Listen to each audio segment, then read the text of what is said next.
Okay, we have more to talk about than we have time to put on TV. So I think what we will do is keep talking online. So this is just fair warning that this conversation is going to keep going on staytuned.9net.org. You started to say something, I think, that was bouncing off of what we were talking about, and we're bringing everyone back into the conversation. Fragmentation in our region. Yeah, I think there's definite evidence that we're beginning to overcome this. You have the economic partnership, which is, it may seem small, the city and the county getting together and merging some operations, but that's a big step in the right direction. It sends the right message. You have Great Rivers Greenway, you have the regional system of trails. So I really think that, I teach urban politics, right? I teach about cities. Do people really in this region think, is there as much of that, oh, the city's there and I'm out in the, I hope not. I don't think as much as it used to be, right? That you had to get away from the city, right? I think it's a different conversation in the last 5 years or so. Do you see that? You depend on people from outside the city. Absolutely. I think it's completely changed in the last 5 years, in ways of more of a positive than a negative. I mean, we still have our struggles and of course, doing business and that kind of thing with new businesses opening, but I think that people are definitely embracing, the downtown. Everyone knows that we need to make a change down there. It's just, how are we going to do it? And what's going to be 5-10 years from now, and like what are good tools around the country? Like who else? What are other cities that have experienced those? Like Louisville completely changed their whole downtown thing. So it's like, how do we mirror those type of cities and make it our own? And you have to learn from people too. And so I think that's going to be a important part for the future for St. Louis. I think the stories are also just organic or also caught by the media themselves. I was down on Cherokee Street 2 Saturdays ago and in Fortune Teller Bar, and there is probably 70 people on Cherokee Street. There is no parking down there. If you had gone down there 4 years ago, it would have been a ghost town at nighttime. But between lighting and bars and restaurants in 2720 and other places opening up, a critical mass of people is always going to create a story around. I was down there and I had a great time. I mean, that makes people go, wow, what am I not doing down there? And so those conversations slowly make it to people that aren't part of the fold, I think. But does this matter to, our region is far in the Metro East to St. Charles. So we have companies that come visit town and they're starting to hear about neighborhoods in St. Louis, and it's so interesting. We had a green energy company in town this week, and they wanted to know where the Grove was. I mean, they want to know these neighborhoods because they have to recruit people. They have to convince people to come work for them. And when a region gets some buzz, that's when you really hit a point where you can start changing perceptions and people will take notice of you.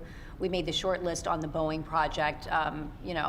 We weren't just taking them around showing them cultural amenities. We were showing them how we would actually get all the universities and all the community colleges to train workers. And every university sat down with every community college and every tech school and said, yeah, well, they'll take that piece and we'll take that piece. And at the end of the day, we'll get you the workers you need. Are companies changing the way are they responding to the demands of their employees? We've had some companies relocate large numbers of people, and not all of it, anecdotally I've been told, has been successful when they've moved large groups to our town. Yeah, I think that's starting to change significantly because just by the nature of the economy, they are starting to ask and move more people now.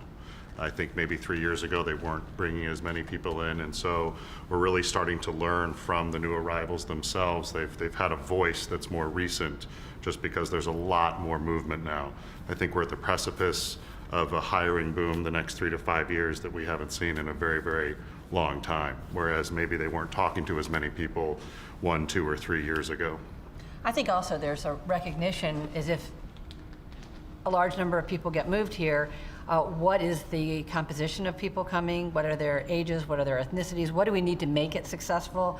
And as we look particularly at the foreign-born part, there's a recognition that we're going to have to do different things to attract and retain them among some of the large employers that are talking about bringing a lot of people to St. Louis as a region. What can we offer? How can we help them see that they're going to thrive?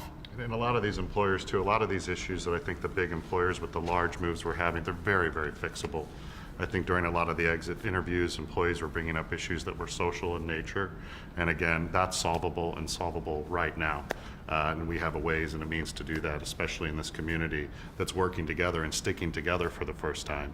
So if a company's interested in, say, Maryland Heights or St. Charles or the city, and then maybe they're not the right fit, St. Charles and Maryland Heights and the city are now communicating, saying, you know, maybe this is the right fit for you, whereas before that wasn't necessarily happening.